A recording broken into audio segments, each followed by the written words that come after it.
Good evening. So to begin with, we want to kind of share a little bit. I assume everybody here already knows who we are, and we kind of want to share about why we're sharing tonight. Since we have been back from the mission field for 2 years at this point, and so we never, during this 2-year period, we didn't really have an opportunity to present or share here, which in hindsight may be it's kind of a blessing in a sense. But we just kind of want to talk about a little bit of what's been going on in our lives for the last 2 years as we've made this transition back. And then we're going to talk a little bit about what our lives were like down there. Elaine is going to share a little bit. I think Darren is as well. So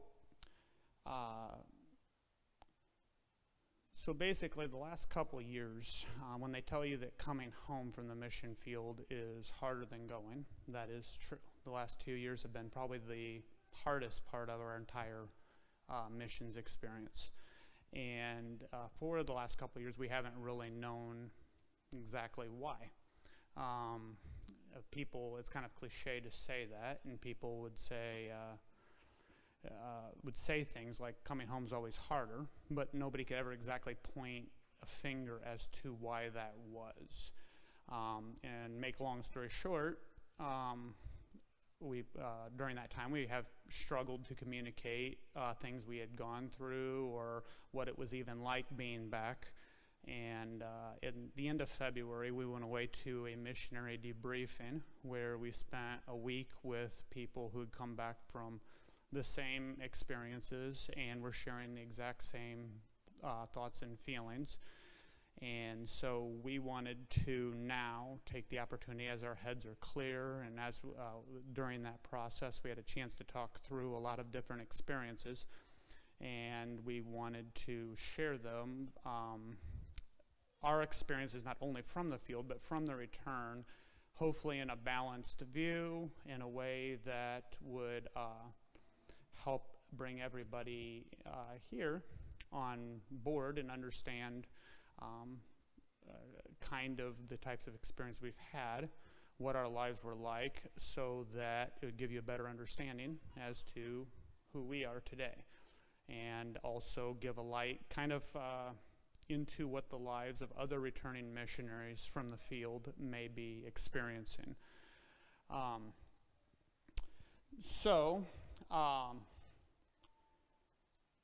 When we went to this debriefing, they asked us to share one word that best described our transition home.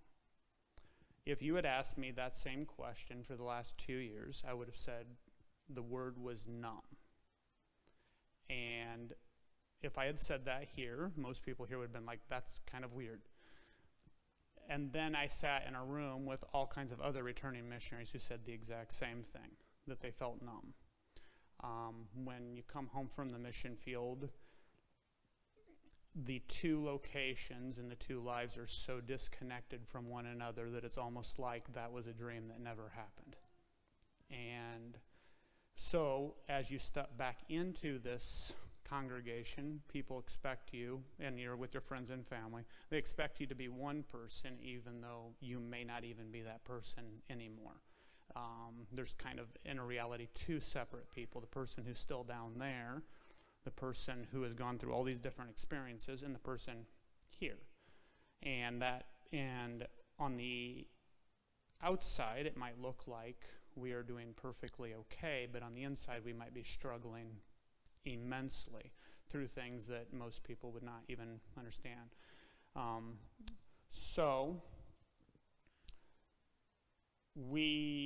During that first 2 years, I struggled to even say, really even talk in a positive light about our time in Brazil. That was not because our time in Brazil was bad. That was because a certain few negative things happened to be covering up all the positive things, to the point that I couldn't even share the positive anymore, and I couldn't see them. As a result of that, I when I left, I was just glad to be gone, and I never grieved the loss of leaving those people behind that had come to be important to us. So when we went away to debriefing, that was the first time in 2 years I was able to talk about the time we were down there as a positive and talk about all the great things that God had done through us. And I would say, looking back, about 95% of them were positive, and that 5% that were negative were covering up the positive. The reason I'm sharing this is because this is not uncommon for other missionaries.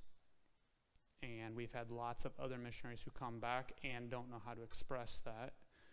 And we want to help the congregation understand, not just us, but the other missionaries who are coming back. When Josh and Bryn shared, Josh shared a little bit about that, and he tried to put a finger at that, let's get some simple questions out of the way. Oh, the Brazilian Josh is still in Brazil. And he tried to explain that. That's what he was trying to explain, was what's a very complex subject for us. So now I would like to share a little bit about what we did while we were in Brazil.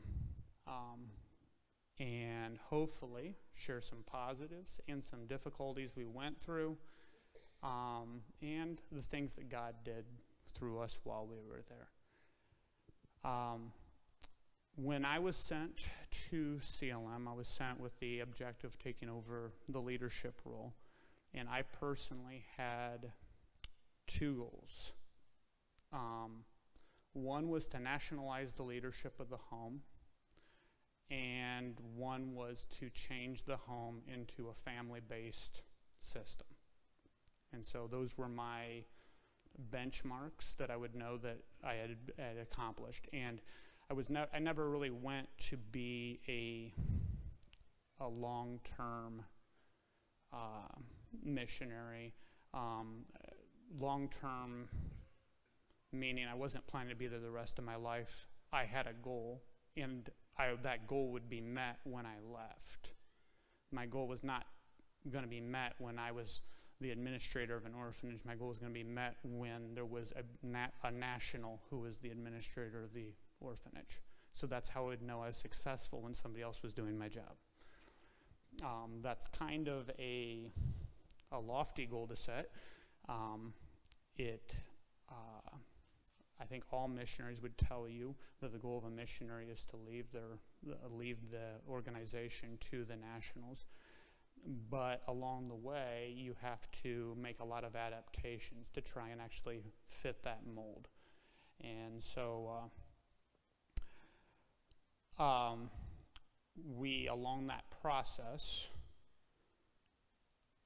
my ideas at times shifted based upon what I was seeing and what I was experiencing. And so when I went, I will tell you, I was excited about orphanages. I was. I thought orphanages were this great thing. And then immediately, within about 3 months, you're countered with this idea that, one, if you just split up the kids that were in the home and helped provide incentives for adoption, most of them could be in families. And then you shift to the idea that if we just worked with local families to do foster care, then they would be there. And then immediately you're going to be countered with the idea that why are kids even ending up in homes? Vast majority of them there because of poverty. If we just find ways to support the families, maybe they can stay with their families. So what I learned through my 5.5-year process and being involved and being in leadership there is that if an orphan care organization needs to be working on all aspects of this at the same time, and they call that holistic orphan care.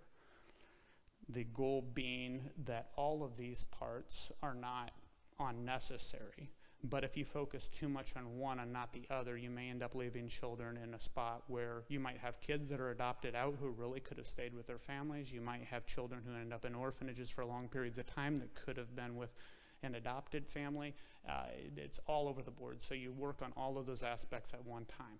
That becomes very complex and difficult to communicate that vision, because people tend to communicate, well, I thought you were doing foster care. Well, I thought they're focusing mainly on what the activity you're doing, but not really what that goal was. So this was the shift that happened in my life during this time. As that happened, I bounced kind of from one aspect of this organization to another, and some of those I was more successful than others. But the ones that we want to just talk about, the ones that we felt like we were successful in, the things that God has given me to hang on to, was that, and the things that I struggled to see for the last 2 years, was that both of those goals were accomplished. Number one goal, we do have national leadership there. I don't always agree with them, but that is part of having a shift in leadership, is that you turn things over to people you don't always agree with. And the next is that we do have an entirely family-based care system functioning there. Just to elaborate a little bit on that, what that means is, instead of children living in hallways and having temporary caregivers who come and go, they live inside a house with a permanent caregiver. Those caregivers get 1 day off a week, but they answer to the same person every day. They have a reference point. This is who I see as my authority figure. It's not 20 different people, it's 2. And that was kind of what the goal of that entire program was. The next thing that happened for me was that during that time, my passion shifted from being about orphanages to being about adoption. And I became very, very passionate about adoption. We had around 40 adoptions that happened during the time that we were down there. We were involved in those. We accompanied the people. All of those were domestic adoptions. There weren't any international adoptions involved in that. So those were families that would come out. I'd spend time with them. We saw families come and do that approximation, or the shifting of their attachment or their reference point to those families. We saw it go bad. We saw it go good. We saw the things that made a difference, and those are the things that we hang on to today. So we want to share, or we're just both kind of going to share a couple stories that are the ones we hang on to and remember. I want to tell you first about a couple kids that we had there. The law said there that for a family to get on the adoption waiting list, or to be eligible for adoption, they had to first visit 2 children's homes locally to see if there were any kids that are available that they would be interested in. So we had mass amounts of people, Brazilians, who were getting on the adoption list, who would come through, and we get to know them and talk with them. One day I got a call, and we had these, well, actually began before that. We had 2 girls who were not quite on the same level of life experience as the rest of the girls. And one day I was concerned. They just did not have the same level. They were the same age as the other girls, but all the other girls had far more life experience, and I was worried that if I didn't do something about these girls, that they were going to leave worse than they came in. So finally one day we said, if somebody's ever going to touch one of these girls, it's going to be over my dead body. So we put them in our house and put them in a room there. And this was actually the very first family unit for the home. But we had these 2 girls that lived with us. One was 9 and one was 11. And about 3 months later, we got to know them. About 3 months later, the judge was talking to me, and she said, because this one little girl won't leave her brother, because they'd already tried to adopt her out. They were, her and her brother were a little older. They were 9 and 11, which was kind of outside of the real strong adoption age, which would be under 8. So she didn't see much chances of them being adopted out. She said, I think we're going to send these straight to international adoption. Kevin, would you have anybody you'd have in mind, or anything, anybody in the U.S. who'd want to adopt them? I'm like, well, not right off the top of my head. Besides that, the process takes 2 years. Well, about a week later, I get a call. It was a couple who was coming out they were doing their mandatory visit for adoption, a Japanese-Brazilian couple, and said, hey, we're interested in adopting 2 children, brother and sister, under 8. I'm like, we don't have anybody in that range, but I've got a couple kids for you. They're a little older than you were looking for, but these are the nicest kids in the world. You really should meet them. And they came out, fell in love with these 2 kids, and over the next 6 months, as these children went up for adoption, they started visits, and they lived about 5 hours away, so they took them home. They got authorization from the judge to take them home for a holiday weekend, and then they took them home for a week, and they started this slow and steady process of getting to know them. At first, the little girl was skittish. She didn't really want to go, but over time, she attached to them. After 6 months of this, the adoption was finalized, and we had a sending off party for them. At the end of it, the mother says to me, this is all because of you. I'm like, what? She says, we were going to go home that night because we were tired and already been to 3 homes, but you talk so highly of these 2 kids, we just had to meet them. I'm like, you're kidding me. So as those kids went and they had a very, very successful adoption, we have gotten to see them on Facebook. They're doing really, really well. They took on the identity of their parents. And what's really exciting to me about them, and this is going to sound very weird, is that they never asked to come back. And many kids who are adopted out would ask to come back to visit or to whatever. They didn't ask to come back. So that meant that our process, as hard as it was on us to take a little girl into our home, raise her for somebody else, and then help them to take her, the satisfaction in seeing that she had a true family at this point is to this day the greatest satisfaction I have from the 5.5 years. I remember another little boy there. He was one who everybody had given up on. He was 9 years old. He was shy, so when people would come, he'd run and hide. And he wasn't somebody who people were really drawn to. And then one day, this couple was coming just to meet him. He'd heard about them through they had heard about him through the judge, and they were coming from another city, and we knew that. And so we called them in before, and we said, hey, there's a couple coming today. They're interested in having you as their son. We got to walk them through that. Well, then when he came, he was being real shy and standing to the side, and all the other kids were flocking around them. And then one of the missionaries said, they're stealing your family. And he grabbed onto their hand and ran off with them and never looked back. And once again, I'm friends with them on Facebook, and we get to see all their pictures, and they're doing well. So, as I shared in the debriefing, when we think back on our successes, we don't think about the kids who continue to come back. We think about the ones that don't.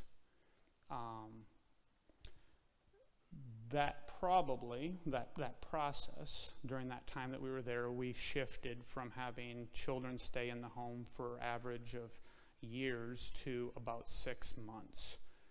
All of that just change out of kids coming in, leaving. It was continuous, but I had a strong conviction that the best way that we could care for kids in the home was to get them into a more stable place. I believe that orphanages were necessary, but they were not a permanent solution. They were just something to try and help as a worst case scenario and help them move to that. And we were constantly trying to look for better options, ways to make the home more family-like, and ways to bring up foster care and other family-type models within that. So basically that was for 2.5 years, or for 5.5 years, that was my passion, was getting kids in and out as fast and as healthy as we could. It wasn't like we were just trying to dump them out, but it was, I was challenged when we went away to the Christian Alliance for the Orphan conference. They said, hire a social worker and find out who are the kids who don't need to be here and find ways to get them out. And we did that, and we had about 15 or 20 of them out within a year. And it was going after their extended family. It was finding uncles and aunts and cousins, and lots of these kids had a family who were able and willing to take care of them. It was just tons of bureaucratic work to try and get that process to move along so that they didn't spend their lives in the home. So that was my passion for that. My passion for adoption was not the process of adoption. It was the theology of adoption. It was when I understood the idea that we were all adopted as God's children, that it wasn't a nice, clean, early age adoption. No, we came with all our baggage, and we keep gravitating back to our old lives, and we keep forgetting that we're actually his sons, and we forget that we have his inheritance and all that he gives us. And I saw myself in that picture and understood for the first time what that was really like as I saw the miracle of adoption play out. Most people had this idea of this nice, warm, and fuzzy thing, and it was like, no, because that's not what our adoption with God is like either. Our adoption to God comes with all the baggage, and he still loves us as his sons. So those were the great things that I got out of my time in Brazil, a few of those benchmarks. And of course, the greatest thing is that you remember that we brought 2 little girls into our house, and the one is our daughter Hadassah. So we didn't have to let her go, but later we did adopt her 2 brothers. And so that was of course, the greatest blessing that we got out of our time, besides the experiences, some of the best friends we'll ever have and great memories, was to have our 3 children with us today. So anyhow, we just wanted to share that with you. We also want to thank you for the time that you supported us and for making that possible. What name? So, all right, I'm going to let Elaine share now. Okay, Darren.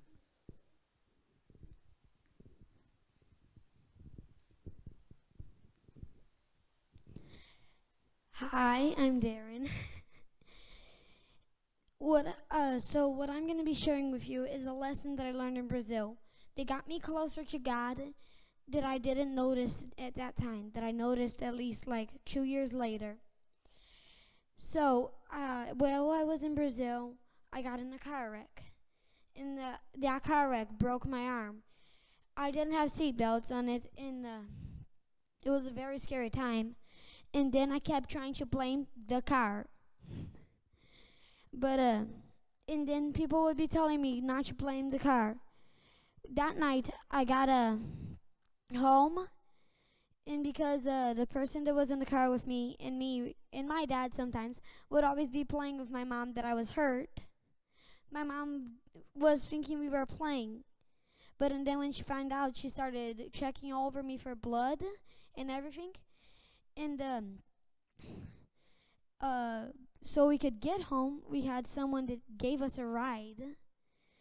Not knowing who we were, just gave us a ride after they saw our car and saw us. And that was very kind of them. And then we went to the doctor. The doctor said I would have to go another day to a hospital, and because that doctor couldn't do anything besides put a cast and take X-ray. I got home, and almost all the kids of the orphanage were around the sidewalk. So the lesson there that I got was God is always with you. That He will always be protecting you.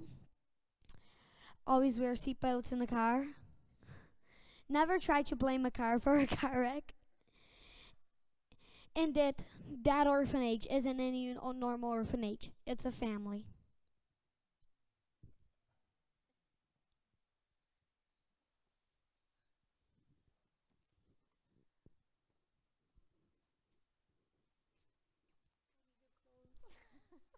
In case you need to translate for me. Good night. So he asked me to share a little bit about what I did there in CLM. So I'm gonna try. My first year there, I spent a lot of time as caregiving with the kids. I went there. I have my group of kids that I take care. I went to doctor's appointment, dentist appointments with them, and then we did a lot of days off that we cover for people. We cover a lot of vacations, and we pretty much did everything that anybody else want to do it. Yes.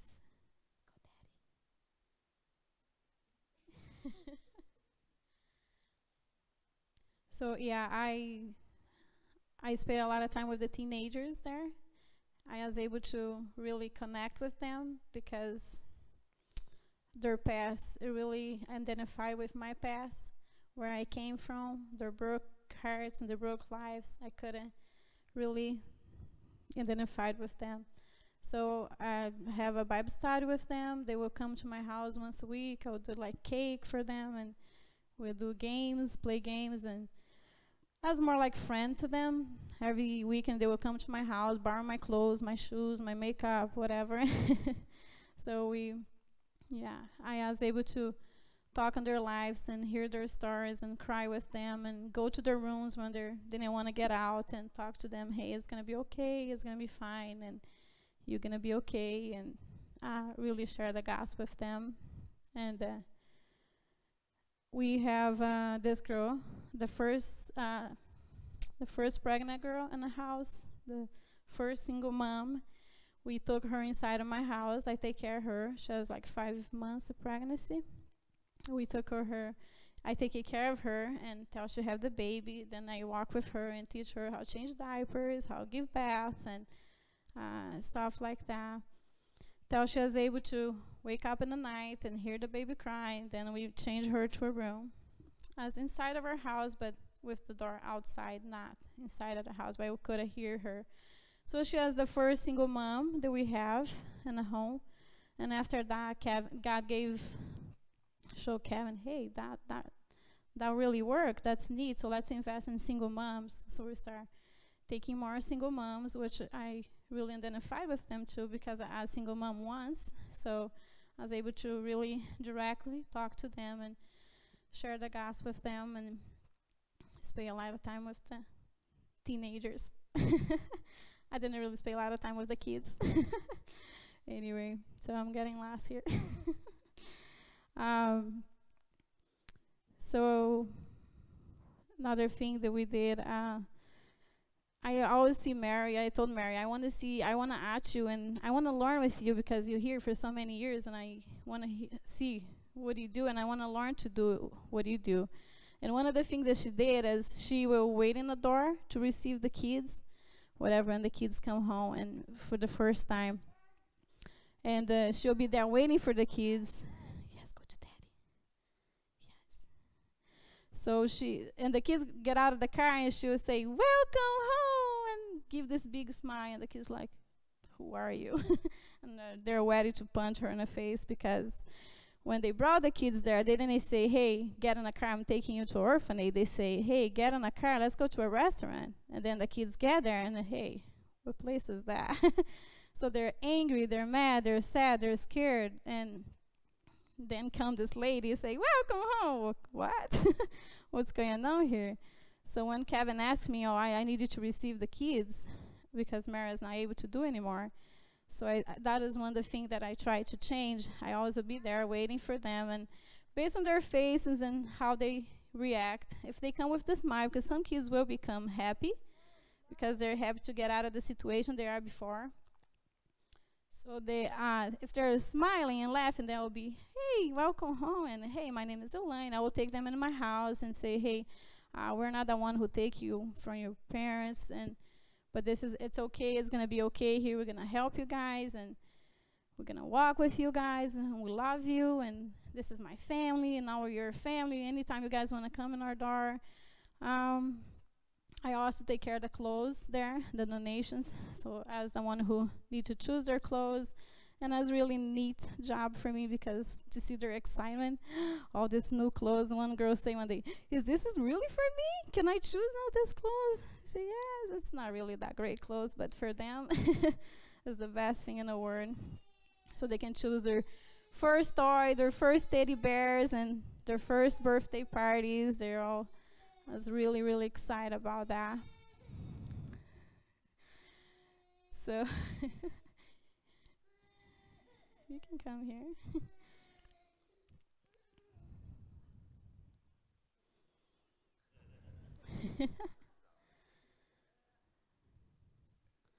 So because I take care of the clothes, so I decide, well, we have so many stuff there that we didn't use. It didn't fit the kids there. It's just piled there. So I say, okay, I'm going to start. Well, we have some people, they live in the woods. They need the clothes. So I'm going to start donate this clothes to the people who need. So I started donating to the people who live in the wood, the clothes. And so the people come after me for clothes all the time. And so that's one of the jobs that I did too. I have a Bible study for the women, for the caregivers. We meet once a week in my house, and we share our struggles and pray and talk about God, and yeah. So it was very exciting for us, and it was really neat, but to be there and to share the gospel, but to see the kids, as Kevin say, he shared like a lot of things that we saw benefits, like, yeah, the kids got adopted, and they came for a very poor life, and now they have food, now they have clothes. But the change I was seeking in my heart is to see these kids giving their lives to God, and to, become a Christian and become man and woman of God, and you don't see much of that. So you don't see them like totally giving their lives to Christ and totally be different. You teach them and you show them, and they hate their parents, they hate their past, but all they want to do is go back and do the same thing over and over again and follow the past and to follow their parents' attitude, because this is all they know. They don't know how to do different. But even you're there, hey, you don't need to live this life anymore, but they keep going back there. So that was really hard on me, because I didn't see the fruits that I was there. So after, I feel like after so many years giving, we gave like everything we have, our hearts, our life, our money, our time, and this is all we did. For 5 years, we spent all our time there in CLM. We didn't have friends outside of CLM. This is all we did, because we didn't have time outside of CLM. We can even have friends before outside CLM. So, but because of that, then we was able to, okay, we have a single couples there working there, and these people, they're 25 years old. They want to go out, they want to do things, but they could, because they need to be there taking care of these kids. So we started saying, okay, let's invite them to our house, and we start inviting them to our house and cook dinner for them and buy food for them, and even allow them to bring their kids, so that way they are allowed to come and not worried about what to do with the CLM kids. So that's one way for they have fun. We play games and do stuff like that. So one day, So, and our last year, that was really hard because we started receiving this really hard kids, like really, really aggressive kids. So we have all these blow-ups all the time, and the kids just breaking the home, hitting Kev and punch Kev, and Kev will come home with bruises and this and that. And that was really hard on me, on my kids. And Kev will come home and say, hey, please do not let Darren go out today because this kid say he's going to kill Darren. It's like, so this will happen over and over again. Darren need to be locked in the house today, buddy. I'm sorry. And so, and have this girl that she was there since the first day we gathered. I really, really like her, really, really love her. But every time the new kids will come, she will just follow them and do all this stuff. And we'll go there and we'll talk to her. Hey, you should not be doing this. And we'll pray with her. And she will cry. And we say, we love you. And she will accept Jesus. And we did like probably 6 times. And one day Kevin came and said, hey, I need you to go there, talk with me, talk to this girl. And I say, no, that's enough. No more. He said, no, I really need you to come with me. And I say, no. We go there, we do the same thing, and I don't see change, and I'm done. I'm not going to go there. He say, well, but you can give up. God doesn't give up on us, and you can give up on this girl. I say, Kevin, I'm sorry. I don't have anything anymore. I don't believe anymore. I'm not going. And he said, can you just come with me, though, because I can't go alone. Can you come with me? I say, okay, I'll follow you there, but I'm just following you. I'm not going to go there for her. And he said, okay. He went there, he did the same thing that he always did, and cry with her, pray with her, and talk about Jesus. And I'm like that, yeah, whatever. Blah, blah, blah, yeah, sure. And then we hug her, and I went back home and said, yeah, go ahead, go back to your old ways. And, I mean, I didn't see change in her life, like spiritual change, but she didn't run away anymore. She did start behaving well after that. She just left last week. She's doing well. So, yeah, the moment that I decide, okay, that's enough. I'm done with this person. I'm done with this kid. Then I became angry. And then I realized that my time there was over, that I didn't have anything anymore to give. Then my cup was empty, and I just need to back up from CLM. And I want to get out of there more than anything in the world. But then he came after a while. We didn't have choice. Got to be there. He got to do the transmission, and we got to wait, and we got to have patience. I was just too tired to go out of the door, because every time I go out of the door, I got to hear complaints and this and that and all the gas. So I'll be locked in my house because I didn't want to see the people. And I was just waiting for he finish with the transition. And then he came. We have this boy there that he was there since the day we came to. He was there since little. And everybody had tried, like, everything. Everybody tried, like, everything with him. And they tried to take care of him. They tried to, and he just didn't. People put him in his house. He will not respond well, so they will kick him out of the house. Take this kid out of my house. We don't want to deal with him anymore. And we did take him out of the house, and we keep changing houses. And my sister worked with him, and I think she did well for a while. But after she left, then nobody wanted anymore. So Kevin came to me and said, hey, we don't have choice. We need to take care of this boy. I said, are you kidding, right? No, we need to take this boy inside our house, and we need to take care of him. When he say we, it's me, because he have other things to do. So I said, okay, whatever. What I'm going to do when he start, breaking the house, and, well, you just call me, okay. So he came. So he said, oh, this is the deal. You don't need to let him in the house. During the day. It's your option if you let him in. If you let him in and he starts respecting you, then you can keep him out. All I need you to do is give him dinner and make sure he takes his bath and then he's okay. I said, okay, well, I can do that. Then he started coming, and he, of course, will act out and say, okay, you got to leave. And then he'll come, ask for forgiveness. Kevin say, I want you to, if he asks for forgiveness, you need to say, forgive him right away and let him in again. So, okay.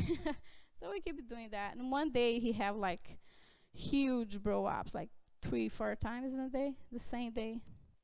In the same day, like huge ones on our door, and just scream and yell and curse and hit Kevin and do all these things. And My Amanda came out of that room and say, I don't understand why you guys keep doing this. Why do you guys keep forgive these kids? Why do you guys keep let them in? And I look in her and say, this is not what God does to us. Then he keep forgiving us over and over again and give us chance that we don't deserve, and we keep just doing things over and over again. She's walking and went back to her room. And that's when my passion began again. And I started to see the kids, different again, because who am I?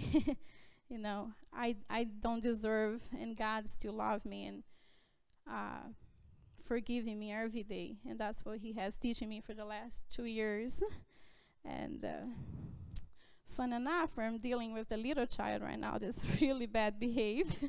And he's just blow out of control. He's Damon. He just start breaking everything and throw everything on the ground and hitting me and bite me. And I was like, okay. And I try to control him so he doesn't get hurt. And then he started crying, Mama, forgive me. Please forgive me. Please forgive me. Okay, I forgive you. And then 10 minutes he's doing again. I was like, hey, God, it look like I'm CLM again. Guess you want to teach me something here. So, yeah. So I was able to live there, not hurt, to able to see the kids as I used to see before and to love them. But God has shown us as time to go, as time to leave. Well, and then this boy came to me after the blow-ups over and over again. We let him came in and he ate dinner. The next day I say, why do you keep doing that? Why didn't you, I don't know, why don't you change? Why don't you do something? Why did you keep doing these things? Don't you see how much we love you and how much we care for you? He say, well, I can't change here. I can't. Because my story is already made here. People see me as a bad boy. This is who I am. It doesn't matter if I do anything good, they will not see. Because that's how they see me. The one who does everything wrong. Everything is my fault. So I need a new place. I need a new start so I can start my story again. I need to make my story. He told me, and I said, okay, how about you go to Turvo, to the CLM Turvo? Then you can make your new stories there. It's going to be new school, new church, new friends, new everything. And he said, well, but if I go there, is my brother going to be able to see me there? I said, I'll make sure he go visit you there. Of course, I'm just trying to get him out of my my carry. He said, I'll make sure he'll see you there. And he said, but how about the birthdays? Because you guys give a lot of gifts for birthdays here. So I said, I'll make sure you will receive a lot of gifts on every birthday you have. We'll send all the gifts there for you. I promise. He said, okay, so I want to go. And he went. Kevin took him there. And the first time he came to visit, I was like all jumping over him. Ah, is that you? Because he used to be really dirty, like smell bad. And he never wears shoes. And he has all handsome and have a hair like that. And dress up. I say, wow. And then we talked to the woman who take care of him. Say, oh, no. He cleans his room every day. He does his homework. He doesn't complain. He never have a blow up. He complete change. He has another person. I was like, wow. And this is the kid that's there since the day we arrived there. And everybody have tried everything. So that's really, really exciting for us. So, yeah. So that's the things we did there. And I like to talk a little bit about adoption. So, yeah, after Darren, I couldn't have babies anymore. So my heart is like, I try. I went to the doctor, did treatments. So as we get to Salem, I was crazy about all the kids I want to take all home with me. And I told Kevin, we need to get on a list for adoption. He keeps saying, no, not right now. Because he knew if we get on a list, I will want to adopt all the kids. Well, when God talked to him one day, he came and said, now it's time for you to get on a list for adoption. And I say, oh boy, now they're going to call. Because when they call us, they ask, you want to choose color, age? And I say, no, we don't care. The color, the age, we don't care. Oh, it got to be, we don't want a boy too much older than Darren. And I don't know, older than Amanda. I don't remember. That's the only thing we say we didn't want it. They say, now they're going to call all the time, and they're going to go there to see all these cute kids, and they're going to want to take all home. It didn't really work that way. I went to see the kids. And yes, I feel bad for them, but I didn't feel my heart. It didn't crack. It's not like, this is not my kid. Yeah. So They called like 2 times probably in the process. So is Kevin ready to share? Hadassah is living in our house. She is living with us. And I really, really I love her since the first day. I was the one who received her, and I follow her and all her visits with her siblings in the other home. So I was like in love with her the first day. She was a really, really sweet girl, and she loved God so much. She would write all her praise in the book, and I was like, I am in love with this girl. And Kevin came to me and they say, you should adopt her, because then you can adopt her and her brother. And I say, you want a little girl, then you want a baby. So there you go, you're going to have her and the boy. And I say, okay, I want a girl first, and I want a baby, but I don't want a boy and a girl. That's too much. No, let's pray more about that. I don't think so. But before that, one day they came and say, hey, we're going to receive two little boys. And Kevin said, well, can we put these kids inside our house, because we don't have place for them right now. We don't have someone to take care of them right now. I said, okay, sure. And I fixed the bed for them. I fixed the crib. I got everything ready, the clothes, everything, the shoes. And then the next day they decided, well, they took the kids out of their moms, but they are too sick. And now they took them to the hospital for a treatment. And after the treatment, they decide to take to another home in another city. So I was like, okay. So I take everything out of my house again, all the crib, all the clothes. And I was kind of disappointed, because I was really want to take care of these kids. And God told me to wait. And so God told me that I was expecting a miracle that day. That I was pregnant as a miracle. And I say, huh, what? I'm pregnant? How can it be? I can't even be pregnant. I didn't understand. But then later, when Kevin said that, and I say, I don't know, I don't think so. But then God talked to me and say, did you remember? I told you to wait. Because I was so frustrated that day that the kids didn't came. So the kids as Hadassah's siblings, that's her brothers. And I say, oh. So then I talked to Kevin. I don't remember everything, but we went through the process. We applied to adopt Hadassah and her 2 little brothers. And so I thought for sure that we're going to get them. And I have the clothes for them. I have the shoes for them and everything. And they call, the judge called and say, hey, you can have Hadassah and you can have Dominic, but you cannot have the 3-year-old boy. And I say, but it doesn't make sense. For me, I expect so much for that. And it looked like I lost a kid that day. I cry all day because I have his clothes, I have his shoes, and they say, you can choose between them. I say, no, I can choose. This is not a dog. This is not a clothes that you choose which one you want. How I'm gonna? Then I ask Hadassah, do you want to choose which brother you want? She say, no. How can I choose? They're my brothers. I want all of them. I say, yeah, I know. Me too. So it was a really, really hard process for us. It's probably one of the most hard things that I ever did, because I feel like I was separate them. I feel like I was breaking the family apart and not putting together, even that I wanted.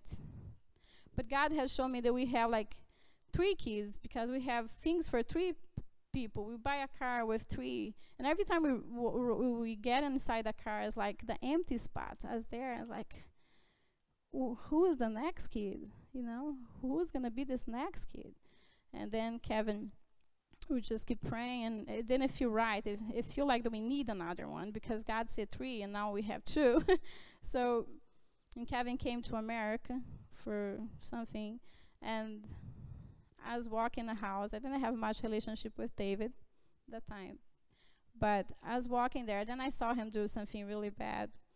He was yelling at the cook and doing all these things that he did all the time. And I told him, you know what?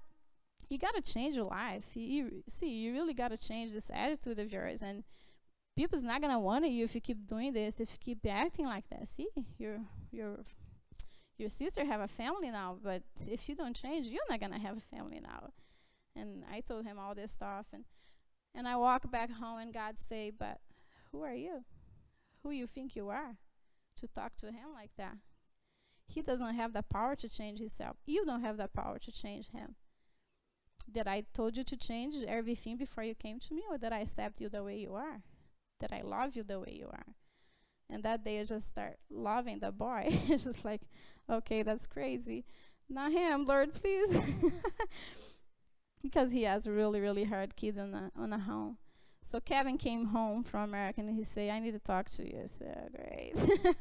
So I'm really think God is putting in my heart this kid. And I said, oh, okay, God is talking to me too. So we started praying more, and we went through the process, and then we adopt David after we have Hadassah and Dominique. And so, yeah, our time there is really exciting. Our backing home has been exciting. They are doing very well. They're adapting well. Hadassah is struggling a little bit now. She miss home. She miss Brazil, and she tried to fit in right now. But I think that's normal. It's part of the process and changing. So I just want to thank everybody for all you guys did for us, for support us financially and praise. I was really amazed to come back home in a house, and we didn't need to do anything because my pregnancy was really hard. I was like in the very end. 2 weeks before I have the baby. Imagine if I need to fix a house and clean a house. And so when we walk in the house and everything is there, food, it was just like, we look like a bunch of little kids just running all over the place. Oh, look my room, look at this, look at that. So it was really, really neat. So I'm really thankful for this church and for all you guys did for us. I talk too much.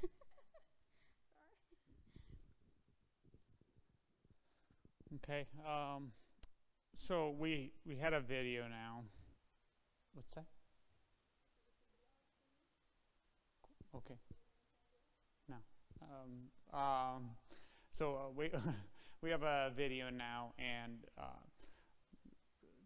kind of talking now at the end of our time as we come home is a little bit different than we come back and visit on furlough. When you come back on furlough, you're trying to raise funds, and you're trying to help people understand the vision of what you're doing and all these things. Well, that was not the purpose of tonight at all. Tonight was for us to be able to share with you for the first time our experiences and what has made us into the people we are today. And that's all the video is. The video is going to be a slideshow of just different pictures throughout the time that we were there.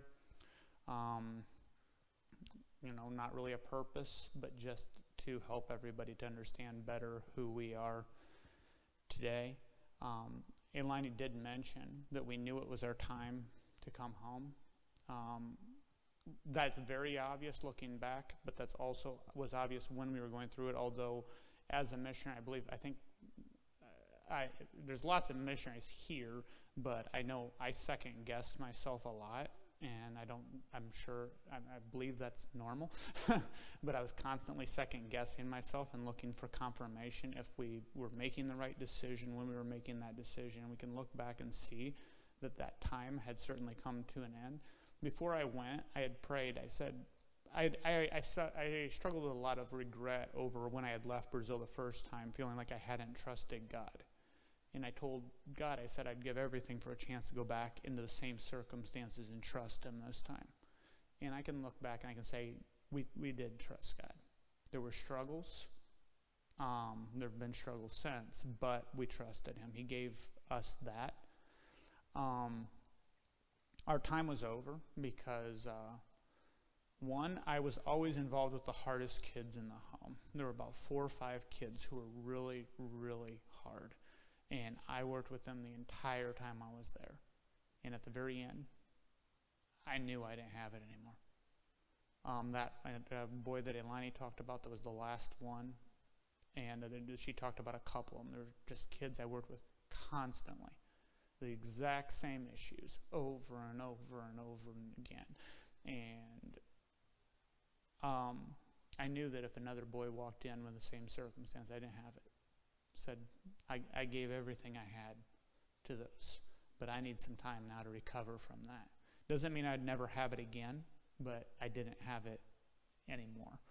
And the seal, that God really placed on our time was that, as Elaine said, the entire time we were there, we couldn't have any children. and we adopted the kids, and everything was going great in that. And I never really had a desire to have more kids at that time. Biologically, it was something was settled, but I started to have this desire to have more children, and it was enough so that when Elaine got pregnant with Damon that I wasn't even surprised. It was like after 10 years, we knew it was going to happen, and then we had another one. And it was just very obvious that that was 6 months before we came home, and that was God's timing. So I know we're going over right now, so I'm going to let I just wanted to share that because that's one of the seals that God just kind of put on our time. Yes, the things that I went to accomplish were accomplished. They're done.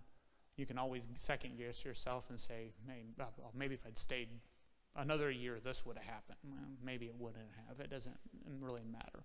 But it was obvious that that was the timing. Whatever it was we went to do had been done. We didn't have what we needed to keep going on that, and it was definitely a seal on that time. So here's the video, and then after that, I believe Steve is going to pray. Thanks.